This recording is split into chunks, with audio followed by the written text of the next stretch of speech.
Oi, gente, tudo bem? Hoje a gente vai falar sobre a interpretação do Brasil, a construção da identidade nacional. A gente vai tentar entender, né, como que o Brasil se formou, né, o que contribuiu para que a gente tenha a nossa sociedade da forma que ela é hoje, né? A miscigenação brasileira, de onde vieram os povos, né?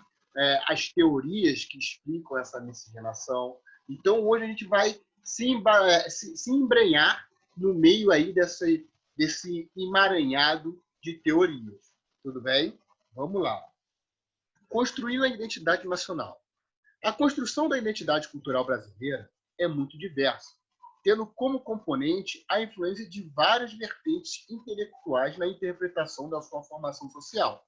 Que eu falei, né? Por conta da diversidade brasileira, a gente vai ter diversas teorias que tentam dar conta, que tentam explicar a formação do Brasil contemporâneo, né? A formação do Brasil que nós conhecemos, por conta aí da sua gama gigantesca de diversidade cultural. O Brasil possui uma grande diversidade cultural e seu extenso território. A gente pode utilizar um exemplo prático aqui. A gente pega pessoas que vivem no Pará e comparar com as pessoas que vivem no Rio Grande do Sul, né? A gente tem climas muito diferentes, a gente tem vestimentas diferentes, a gente tem pratos tradicionais diferentes, né? Então a gente tem aí uma gama gigantesca de diferença, né? Que as pessoas que ocupam o território brasileiro têm, né? Aí por conta das regiões, por conta do clima, né? Por conta dos hábitos alimentares, né? Tem uma grande diferença, tem uma grande diversidade, né? Do norte ao sul, existem diversas manifestações artísticas e culturais que revelam a particularidade de cada região. Na região do norte, a gente pode falar sobre o boi bumbá, por exemplo, né? A festa do boi bumbá, desculpa, quis falar dos bois, né? Do garantido e do caprichoso. Enquanto no sul, a gente pode falar daqueles trajes típicos de gaúcho, né? Enfim, a gente tem uma grande diversidade cultural, né? A gente tem uma grande diversidade nacional, né? No Rio de Janeiro a gente tem aí o samba, no Nordeste, né? No Pernambuco a gente vai ter o maracatu, né? Em outras regiões aí no interior do Brasil, né? Aí no Centro-Oeste a gente tem o sertanejo, enfim, a gente tem diversas distinções culturais, né? E festas regionais, né, dentro do país, que mostra a nossa diversidade gigantesca. Diversos cientistas sociais tentaram estabelecer elementos comuns da cultura capaz de mobilizar um sentimento de unidade nacional singular, bem como conferir os próprios brasileiros um sentido comum. Porque um dos sentidos, uma das definições que a gente pode dar sobre um nacionalismo, né, é o fato de da gente ter... O que faz a gente ser brasileiro? Né? Vamos partir por aqui. Não é só o fato de ter nascido dentro do Brasil. A gente tem uma tradição histórica em comum. A gente celebra basicamente os mesmos feriados, a gente fala sobre a mesma língua, a gente tem hábitos alimentares que são distintos por conta das regiões, mas eles dialogam diversas vezes. Então, uma série de coisas torna a gente brasileiro. Então, esses cientistas sociais, essa galera que pesquisa esse sentido, tem em mente essa questão da diversidade e de fatores comuns que dialogam, que transformam a gente no brasileiro. Não é só o fato de eu ter nascido no Brasil, isso é um fato importante, mas, por exemplo, a gente tem a mesma língua. Né? A gente celebra os mesmos feriados, os feriados nacionais. E boa parte do Brasil segue o mesmo direcionamento religioso. Enfim, diversos pontinhos fazem com que a gente se identifique como brasileiro. Em geral, cada país tem o seu próprio processo histórico de construção dessa identidade, que visa definir o sentimento de unidade entre seus cidadãos. e também os diferencia dos das demais nações, né? Ou seja, cada país tem o seu processo de construção nacional, né? A gente pode pegar aí o exemplo clássico da história, que é a formação da França e da Inglaterra na Guerra dos 100 Anos. Uma série de fatores contribuiu para a formação do Estado Nacional França e do Estado Nacional Inglês, né, Inglaterra, ali no contexto da Guerra dos 100 Anos, né? Pertencimento à mesma localidade, que aí vai gerar o nacionalismo, língua materna comum, né? Então, assim, tem uma série de coisas aí que diferencia a formação histórica, né? Cada país tem uma formação histórica diferenciada, né? Mesmo o Brasil, aqui na América do Sul, ele tem uma formação diferenciada dos países da América Espanhola. E até esses países da América Espanhola têm uma diferença, né, entre si. Beleza? Seguindo, hein? O Brasil de todas as raças, desculpa aqui, é um de todas as raças. Democracia Racial, de Gilberto Freire. Né? Gilberto Freire foi um sociólogo, né? Os livros mais famosos deles é o Casagrande Senzala, né? Que a gente vai falar aí na aula de hoje bastante. E no Casagrande Senzala ele trabalha a questão da Casa Grande, né? Como funciona aí a estrutura da Casa Grande. Ele vai para além da relação ali entre a pessoa escravizada e o senhor de engenho. Né? Ele entra ali na intimidade, né? No eixo ali do que faltava para tentar entender a relação entre a pessoa escravizada e o senhor de engenho, que está para além da relação de trabalho compulsório. Né? Que aquela relação vai se refletir na formação do Brasil hoje. Então, o Gilberto Freire ele vai fazer um dissecamento aí da relação entre a Casa Grande e a Senzala. Vamos lá.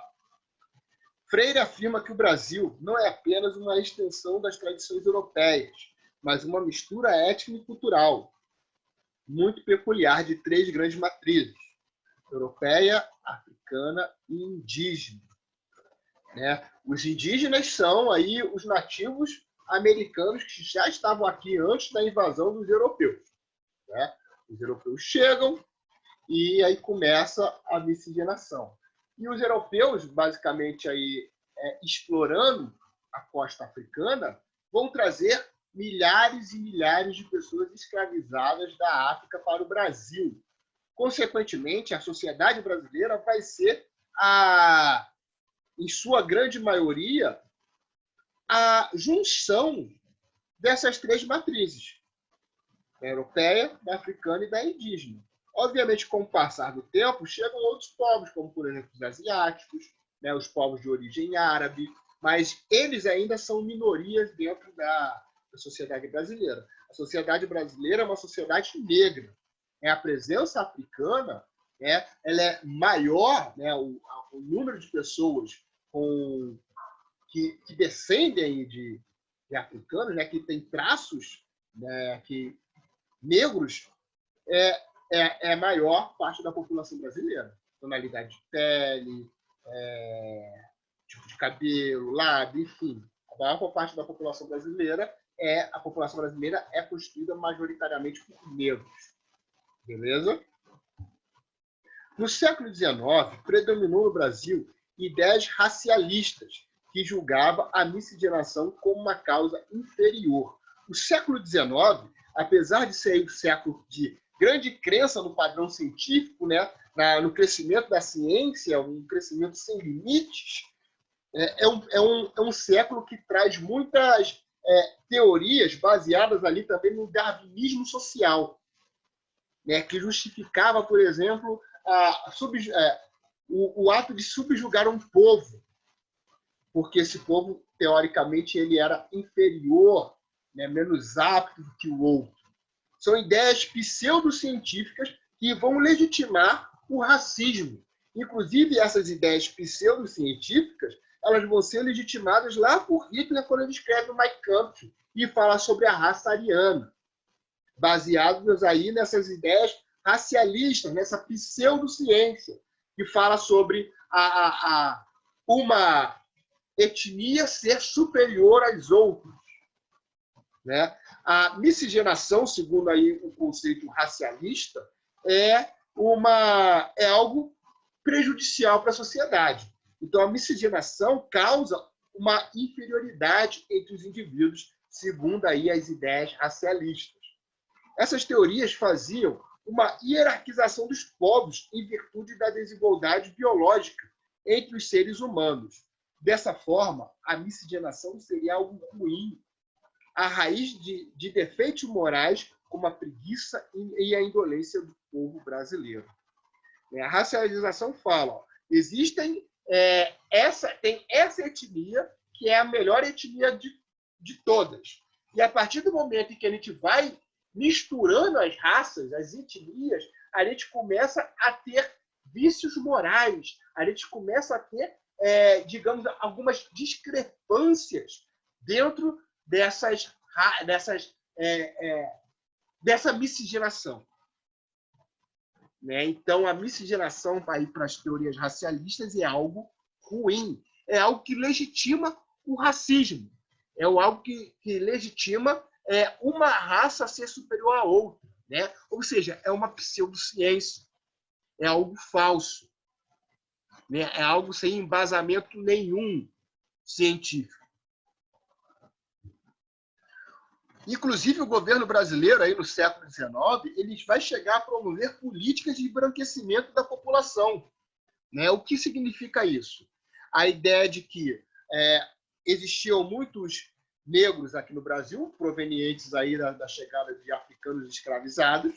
No século XIX, o governo brasileiro, abertamente, ele promove a chegada de imigrantes europeus. Aí ele está falando de uma galera que vem da Itália, de uma galera que vem da Alemanha, que é o conjunto, né, do processo de unificação territorial. A Itália está sofrendo o seu processo de unificação territorial, então está em guerra. A Alemanha, na época, se chamava Prússia, e estava entrando em guerra com a França no seu processo de unificação. Então, boa parte das pessoas que chegam ao Brasil estão fugindo, né, desse processo aí de guerra que o seu país estava sendo formado. Tá? Então, o governo brasileiro, muito influenciado aí também pelas oligarquias cafeeiras de São Paulo, basicamente, vão trazer imigrantes com o intuito de promover o embranquecimento da população. O que isso quer dizer? Eu tenho aqui o negro, né? E esse negro, essa negra, a pessoa de pele escura, ela vai se relacionar com o europeu, que tem a pele clara. Os descendentes vão ser mais claros do que o pai ou a mãe, né? O negro original. E os descendentes desse descendente vai ser também mais claro, e assim a gente vai embranquecendo a população brasileira. Olha só a viagem do governo brasileiro. Né? O país promoveu a chegada de imigrantes da Europa. Para Gilberto Freire, a mistura racial é o que há... Desculpa, falta um H aqui, tem um erro gravíssimo. Né? Vamos lá, continuando. Consertei aqui, né? Por isso essa parte. Né? Para Gilberto Freire, a mistura racial é o que há de mais legítimo e genuíno no brasileiro e no seu modo de ser. Gilberto Freire, diferente aí dos teóricos do século XIX, ele vai falar que não, a miscigenação é algo bom, é algo que vai gerar a diversidade que existe no Brasil. Em sua obra aí, Casa Grande e Senzala, Freire apresenta uma detalhada reflexão sobre a contribuição das principais culturas e etnias que formaram o Brasil. A gente tem influência europeia, pegando o exemplo gastronômico, né, de comida, como a gente falou. A gente tem influência europeia, a gente tem influência indígena, a gente tem influência africana, a gente tem influência das grandes matrizes que deram origem ao que o Brasil é hoje. Por isso a nossa gastronomia é tão rica, do norte ao sul. Né? A gente tem aí uma grande diversidade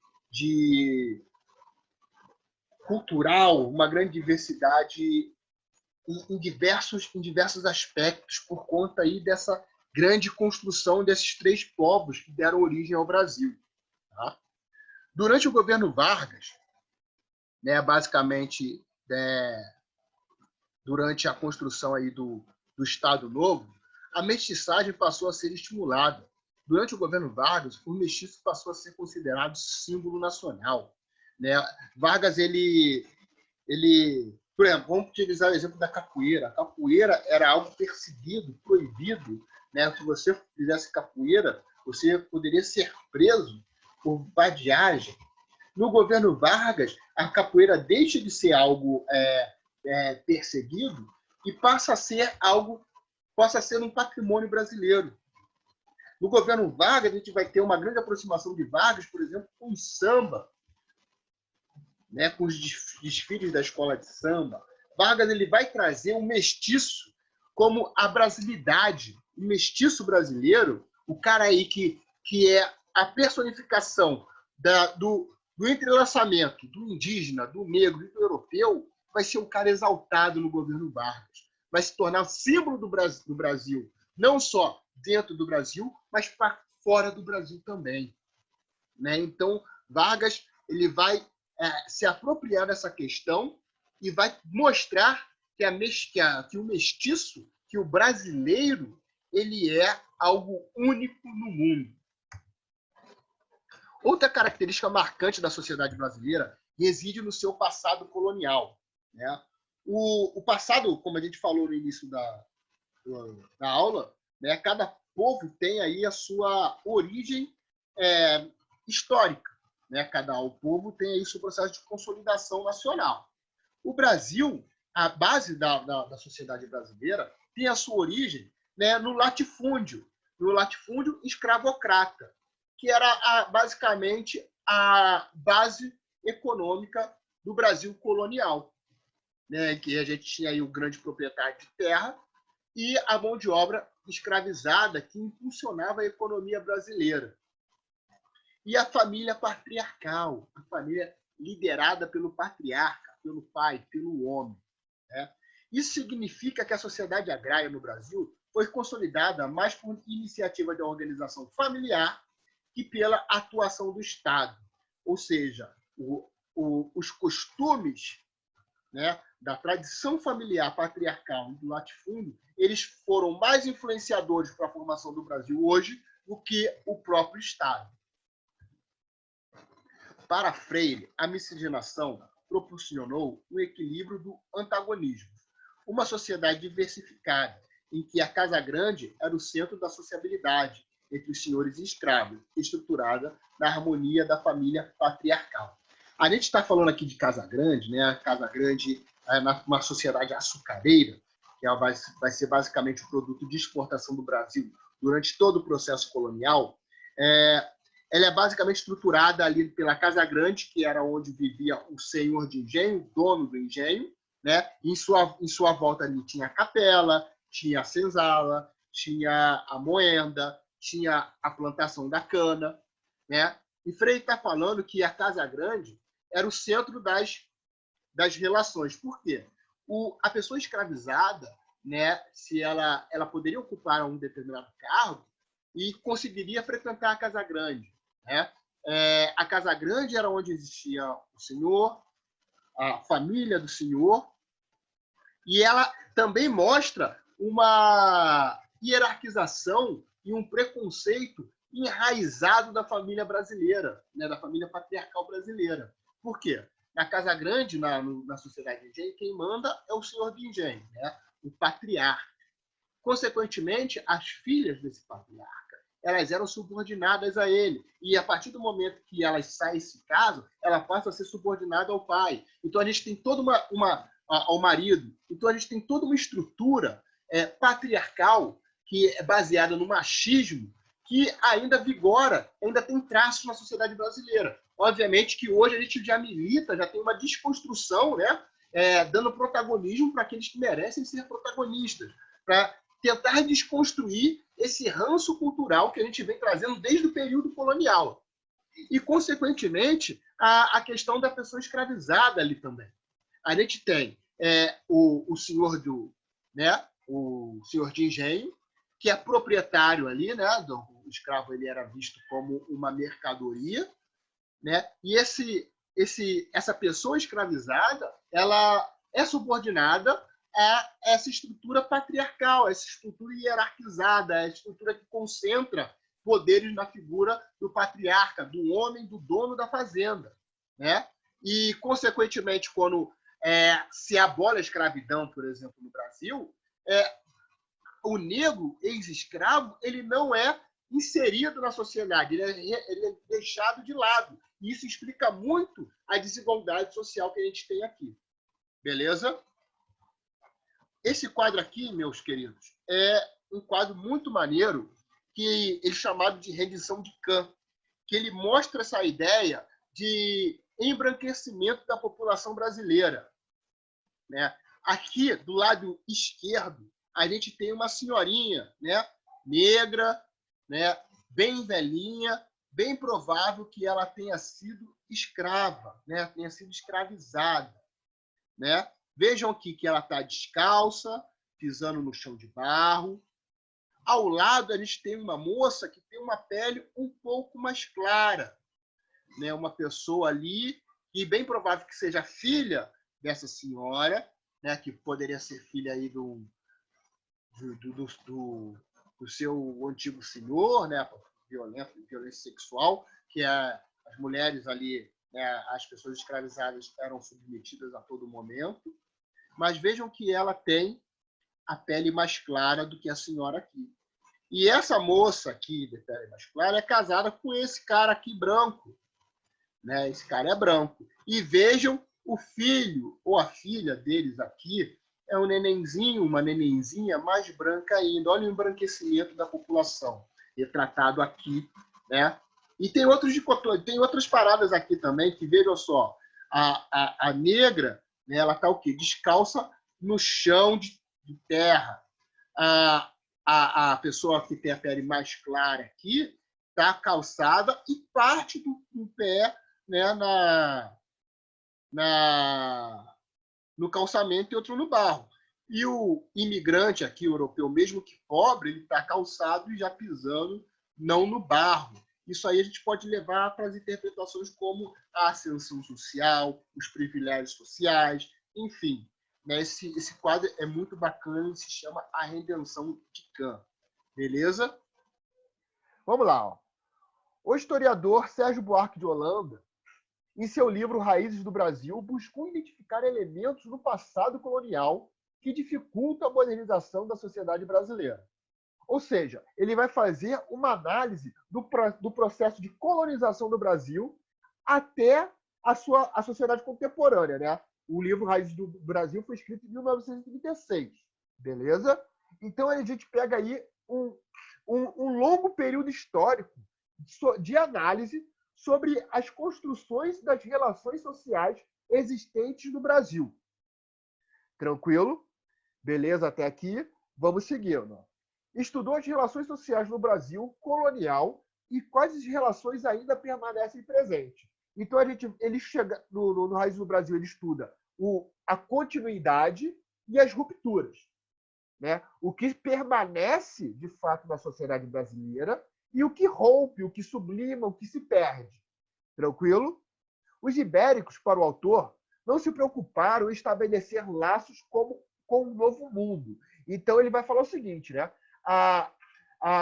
O modelo de colonização ibérico, sobretudo português, né? Ele é fundamental para a construção de valores que existem na sociedade brasileira. Ele vai falar sobre uma ideia de imediatismo, de resolver tudo rápido e ter lucro rápido, que é diferente da questão da colonização da América anglo-saxônica.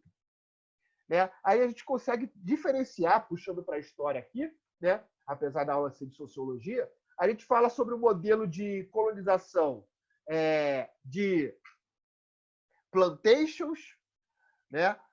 Que utilizando a mão de obra escravizada, voltada para o mercado externo, a obtenção de lucro rápido, por exemplo, com a cana-de-açúcar, a procura, isso sempre por metais preciosos, A gente está falando aqui do modelo colonial que na América Portuguesa, né? Ele foi aí caracterizado como um modelo de exportação, né? E na América inglesa, o modelo de povoamento. Aí a gente consegue ver a distinção dos modelos coloniais. Né? América portuguesa, América inglesa, desculpa. Pequena e média propriedade, voltada para o mercado externo. O colono se estabelece lá. O colono ele vive na colônia. Né? E a colônia não tem tanta diferenciação para a metrópole. Tanto aí que, quando a metrópole aperta os impostos, a gente tem a ruptura e o processo de independência das 13 colônias que vão formar os Estados Unidos da América. Diferente do modelo colonial português, né? E espanhol também. E até o modelo espanhol e o modelo português têm diferenças entre si. Mesmo eles sendo aí o modelo de exploração, né?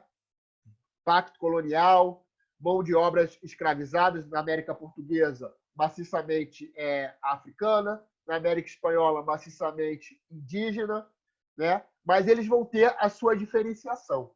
Beleza? Vamos seguir. Ó. O modelo de colonização ibérico era aventureiro, né? Que procurava resultado imediato. Aquilo que dá lucro rápido. Né? Um português ele não procura manter vínculos com o Novo Mundo. Tanto que, quando a gente fala de história do Brasil, a gente fala período pré-colonial. Os portugueses chegaram aqui, os portugueses invadiram o Brasil em 1500. E a gente fala de 1500 a 1530, ainda não tem ocupação efetiva dos portugueses. Aí a gente chama esse período de quê? Período pré-colonial. O período colonial começa de 1530 adiante. Né? Mesmo os portugueses tendo invadido a América em 1500. Beleza? Já o modelo anglo-saxônico foi caracterizado pela ética do trabalho, que planeja os meios do trabalho diário para consolidar os fins almejados. Então, é um processo de ocupação da terra, é um processo em que o colono ele vai habitar, ele vai construir laços com o novo mundo. Né? Ele não procura o resultado imediato. Vai se construindo, vai se conquistando, vai se planejando as atitudes a serem tomadas. Né? Já o modelo ibérico, que é o modelo da aventura, é de imediato, né? Sem ali a preocupação de manter relações com a nova terra. Outro traço que Sérgio Buarque de Holanda diferencia são as construções das cidades. Né? Aí aqui a gente fala sobre as construções das cidades da América Espanhola e da construção das cidades da América Portuguesa. É interessante a gente lembrar o seguinte, que mesmo na América pré-colombiana, né, ou seja, antes da chegada de Colombo no continente americano, a gente tinha modelos diferenciados, por exemplo, das tribos indígenas que viviam no Brasil e dos grandes impérios indígenas que ocupavam a região da América Espanhola. A gente vai ter o Império Azteca, né, que vai ter ali na cidade de Tenochtitlán, praça central, inclusive alguns pequenos edifícios, né, uma linha de irrigação, né, muito diferente do modelo Inca, que é diferente dos modelos das tribos brasileiras. Então, a gente já tinha uma diferenciação da construção das cidades, da ocupação do território dos indígenas, dos nativos americanos. Beleza? E também vai ter uma grande diferença aí do modelo de ocupação, né, da construção urbana dos portugueses e dos espanhóis. Vamos aqui, ó. Os portugueses e espanhóis apresentam modelos de ocupação que refletem seus modelos políticos de colônia, mesmo que diferentes. O modelo português era marcado pela falta de organização urbana e administrativa, que se materializava na figura do semeador. Né? O Sérgio Buarque de Holanda faz essa comparação com o semeador, o cara que pega a semente e joga. Né? E ela cai em diversos pontos e brota de onde ela consegue germinar. Não é uma coisa planejada. O cara ele vai jogando a esmo e vai brotar em diversos pontos. Beleza? A gente consegue perceber essa falta de organização administrativa da América colonial portuguesa quando a gente fala sobre capitanias hereditárias, e aí não está dando certo, se cria o quê? Um governo geral para tentar diminuir o distanciamento da metrópole e da colônia, mas o governo geral vai encontrar diversos problemas, né? Aí a gente vê a figura aí dos homens bons, né? Dos senhores do açúcar, né? Dos senhores de engenho, que esses caras vão ser os caras que vão, de fato, comandar a América Portuguesa. E aí a gente entra, mais uma vez, aqui na questão histórica para fundamentar a teoria do Sérgio Buarque de Holanda, né? Porque a sociedade colonial é uma sociedade patriarcal, que ele vai falar no seu livro Raízes do Brasil, né? Ele vai falar das relações interpessoais, né? Do jeito brasileiro. A gente vai falar da cordialidade, né? E a cordialidade ela tem a sua personificação, um grande exemplo do Zé Carioca. Aquele cara que dá o jeitinho, aquele cara que é malandro, aquele cara que usa a lábia para conseguir o que quer, aquele cara que usa o seu sorriso, a cordialidade para atingir os seus objetivos. A cordialidade que o Sérgio Buarque de Holanda trabalha no seu livro não era, nossa, como ele é educado, ele é tão cordial. Não é isso. É essa manipulação que o brasileiro utiliza, mas, obviamente, que foi construída ao longo de toda a sua história. Aí, através de uma sociedade personalista, através de uma sociedade com laços patriarcais, né? Onde eu chego e falo, você sabe com quem você está falando? Onde a gente não tem aí a distinção do que é público e privado. Isso não é de hoje, né? Isso vem lá do período colonial. Vamos seguir. Ó. Já o modelo espanhol é entendido como ladrilhador, um modelo de planejamento urbano, né? É interessante a gente falar o seguinte, né? Como a América Espanhola, a ocupação espanhola da parte americana aqui, ficou ali, né, nos territórios em que já haviam grandes impérios e grandes cidades, o modelo ladrilhador, daquele que constrói uma praça, que liga todas as ruas, né, que vai construindo aos poucos, não é igual o semeador que é a esmo, facilita. Então, o modelo espanhol é de um certo planejamento urbano, enquanto no modelo português não tem esse planejamento.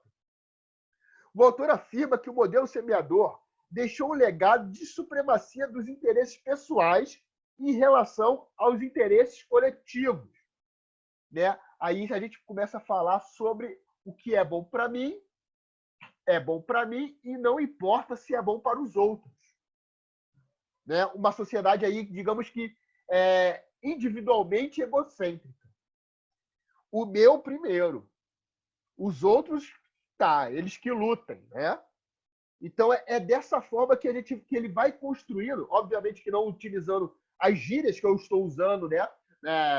Na nossa contemporaneidade aqui, mas ele vai demonstrando que o brasileiro tem aí o jeito brasileiro tem as suas raízes em vários aspectos do período que vai da colônia, do primeiro reinado, segundo reinado, né? Ou seja, uma construção social histórica longa, beleza?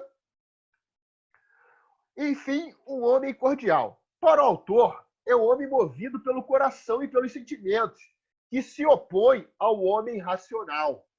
É aquele cara do jeitinho. A gente já falou que não é a cordialidade no sentido de educação, de refinamento, mas é a cordialidade no entendimento da malandragem. Beleza?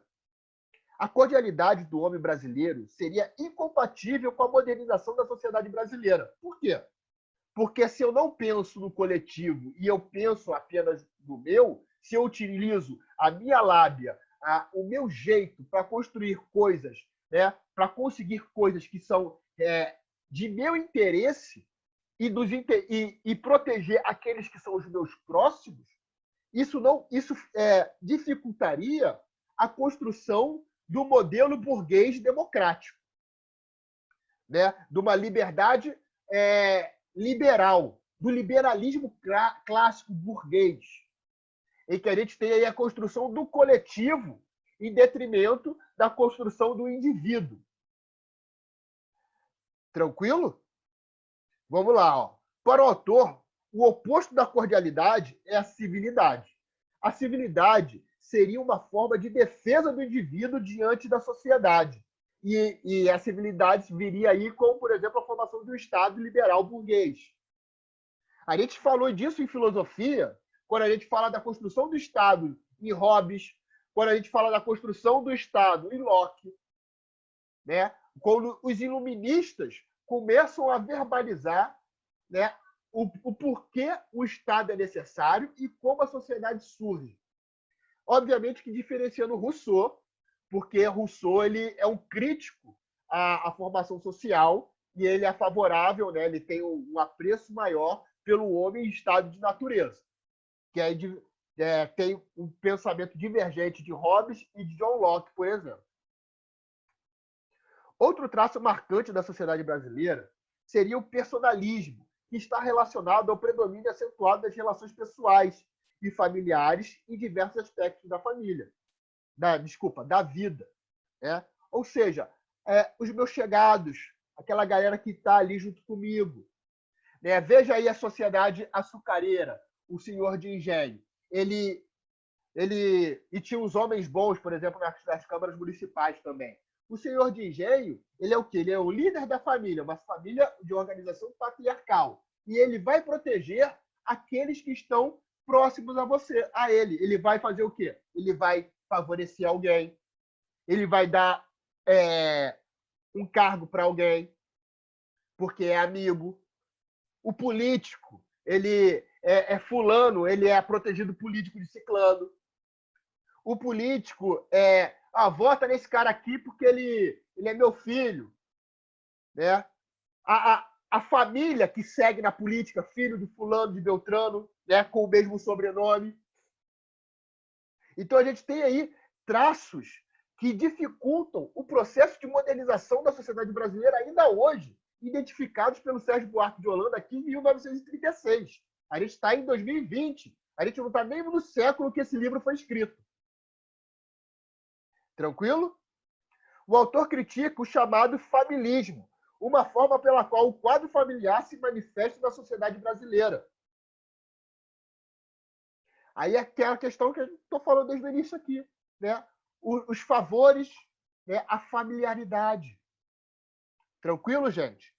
Desenvolvimento do capitalismo na formação do Brasil.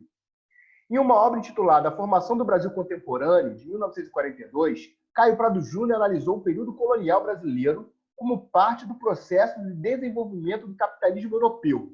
O que ele fez? Né? Ele analisou a colônia, né? E essa colônia ela vai estar sempre vinculada à sua metrópole. E ele vai falar que o desenvolvimento capitalista europeu vai refletir aqui no Brasil. Né? E a formação que a gente vai ter aqui na colônia brasileira, né? no Brasil, vai impossibilitar, né? Vai deixar inviável a formação de um capitalismo nacionalista no Brasil no contexto, né? De colonização. O autor interpreta o passado com base nas relações de produção, distribuição e consumo, que continuam a se desenrolar e influenciar no presente. Ele vai falar o seguinte: o modelo adotado pelos portugueses das plantations, né? Grande propriedade de terra, monocultura, latifúndio, baseada na mão de obra escravizada, voltada para o mercado externo. Isso vai ser um fator fundamental para o entendimento da sociedade brasileira hoje. Né? O que aconteceu há 500, 400 anos atrás influencia, de fato, ainda na nossa sociedade contemporânea. O modelo colonial implantado no Brasil corresponde ao modelo explorador, baseado no latifúndio, na monocultura, na mão de obra escrava e, se a gente não pode esquecer, voltado para o mercado externo. A produção interna, né? A construção de mercado interno do Brasil, ele vai ser muito tardio, muito diferente do processo de colonização da América inglesa, né? Das 13 colônias, pequena e média propriedade voltada para o mercado interno. Aqui, a ótica vai ser a exploração, não o povoamento. O autor afirma que a estrutura colonial brasileira impedir o estabelecimento de uma economia autônoma e nacional. Ou seja, a estrutura colonial não permitia que a gente tivesse, como, por exemplo, um mercado interno, que a gente desenvolvesse um ideário nacional, uma economia autônoma e voltada para o mercado interno. Ou seja, a nossa economia ela vai ser sempre dependente do mercado externo. Afirma que só uma classe industrial forte seria possível a independência econômica do país. Ou seja, só através da construção de uma classe industrial forte, de uma burguesia consolidada no Brasil, a gente conseguiria se tornar independente economicamente da nossa antiga metrópole. Dessa forma, afirma que a independência do Brasil foi uma ruptura lenta e silenciosa com Portugal, motivada pelas mudanças do capitalismo. A partir do momento em que Dom João VI ele chega, né, no Brasil por conta aí da expansão napoleônica e da invasão de Napoleão a Portugal, a elite brasileira ela começa a experimentar uma outra realidade. Uma realidade que está fora do chamado pacto colonial, do exclusivismo colonial. Né? Lembra lá do pacto colonial? O Brasil só pode comercializar com Portugal. Quando o Dom João chega para cá, Brasil deixa de ser algo periférico ao reino português e se torna o centro administrativo do reino português. Ou seja, com a assinatura lá dos tratados de comércio, de amizade, o Brasil ele se torna o centro do Império Português. A elite brasileira, a elite agrária brasileira, ela não vai mais estar ali sobre a vigência do mercantilismo. Então, as mudanças ocorridas com a chegada da família real aqui no Brasil vai ser fundamental para a construção do pensamento capitalista que vai causar a ruptura com o reino português.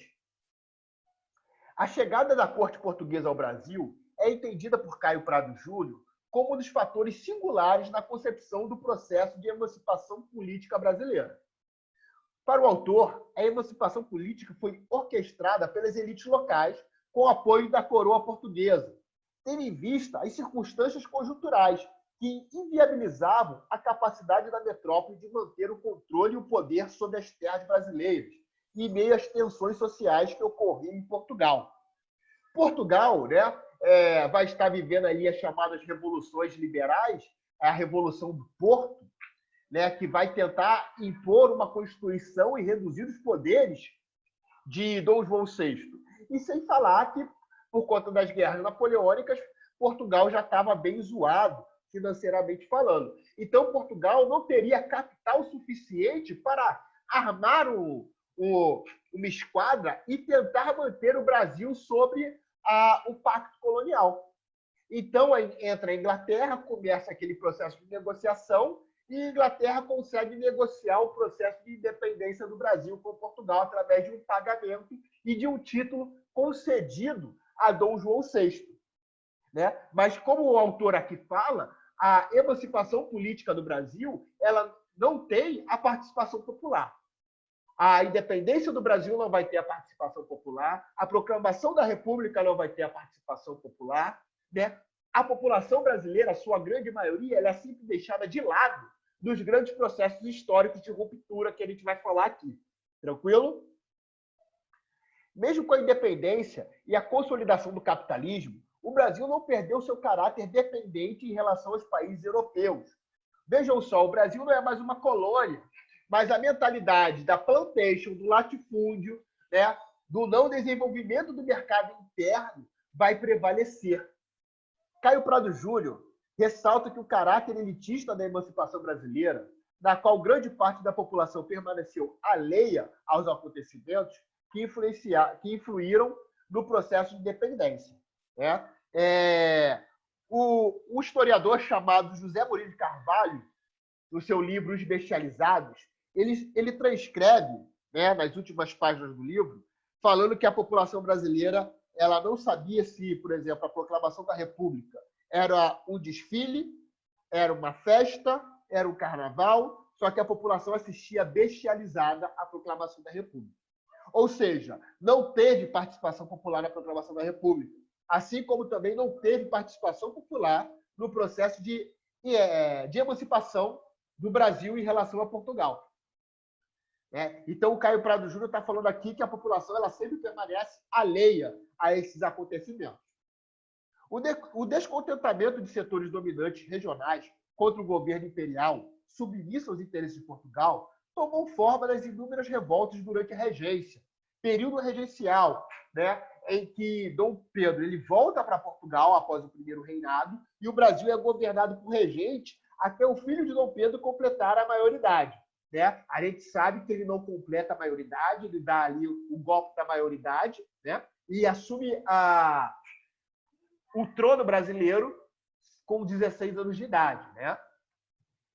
E durante a regência, o autor aqui ele fala que o Brasil era submisso aos interesses portugueses, mesmo sendo um país independente. E isso vai se refletir em diversas revoltas aí do período regencial. Cabanagem, balaiada, sabinada, farroupilha, diversas revoltas regenciais que ocorrem no país.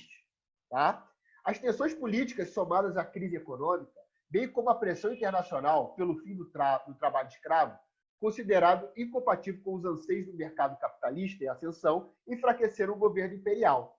Naquele momento, as ideias de modernização e progresso, defendidos por militares e membros da burguesia ascendente, foram integrados ao movimento republicano. Então, a gente tem uma reconfiguração do capitalismo mundial. A escravidão, as pessoas escravizadas, elas já não são mais interessantes. Por quê? Uma pessoa escravizada ela não recebe salário. A Inglaterra precisava de pessoas que comprassem seus produtos. A Inglaterra faz pressão para o fim da escravidão no Brasil desde o processo de independência. Não porque a Inglaterra era boazinha, mas ela pensava no aumento do mercado consumidor aqui no Brasil. Caio Prado Júnior denomina a chamada modernização conservadora, na qual as mudanças da ordem política alteram apenas a forma de gestão do Brasil, mas mantém as relações de subserviência econômica e de extensão social entre o povo e uma elite dirigente. Ele está falando o seguinte, que se muda a fachada, mas a essência continua a mesma. O Brasil não é mais colônia, mas a população continuou fora do grande processo, do processo de independência. O Brasil proclamou uma república. Boa parte da população brasileira não participou do processo de proclamação da república. Ou seja, se muda a forma de governo, mas a estrutura de dominação das elites ela se mantém. Se isso poupou guerras, conflitos e sacrifícios, também implicou o distanciamento completo do povo em relação à nova ordem política. Desse modo, o Brasil, como Estado republicano de caráter burguês, seria fruto não de uma nação em conjunto, mas da atuação conservadora das elites econômicas. O processo de ruptura foi conduzido pelas elites, e isso se repete, e isso se reflete até a sociedade contemporânea, até os dias de hoje. A gente tem aí uma decisão, as decisões que norteiam o país são tomadas pelas elites e a população não participa desse processo decisório. O autor afirma que o senhor rural transformou-se em empresário agrário e os escravizados passaram aos trabalhadores assalariados. A estrutura social permaneceu a mesma, embora com roupagem mais modernas e adequada no novo quadro social capitalista. Por exemplo, a Lei de Terra de 1850. O governo brasileiro ele fala que não pode mais a pessoa tomar posse da terra. Para ela ter a posse da terra, ela precisa comprar. Ou seja, no final do século XIX, que eles têm ali uma pressão do movimento para o fim da escravidão, e você fala que a terra agora é condicionada à compra, a maior parte da população brasileira que era escravizada não vai conseguir dinheiro para comprar a terra. Ou seja, as terras continuam nas mãos dos grandes fazendeiros. E esses fazendeiros eles vão se modernizar, se tornando empresários agrários. O Brasil, até hoje, é um país de quê? De latifundiário. O país, até hoje, ele é sustentado pelos latifúndios, né? Os latifundiários eles têm grandes decisões aqui no país. A gente nunca teve, por exemplo, uma reforma agrária no país, né, que contemplasse aí a população que precisa de terra para plantar. Caio Prado Júnior acreditava que, para compreender o Brasil moderno, era preciso rever seu processo histórico de formação. Por esse motivo, identificava no presente a existência de resquícios coloniais, como a produção agrária em larga escala, a distribuição de renda desigual e a presença da classe detentora de poder e de riqueza. Embora se observe certos avanços em relação ao passado colonial, ainda se mantém em grande medida a estrutura social do período colonial, né? A gente avançou muito desde que a gente era colônia, mas a sociedade brasileira continua desigual, a terra ela continua sendo pertencente a latifundiários, né? As decisões elas não são tomadas pensando na maioria, pelo contrário, a maioria da população brasileira ela fica à margem das grandes decisões que o país toma. Beleza? Meus queridos, terminamos por aqui. Grande abraço, tchau, tchau e até a próxima.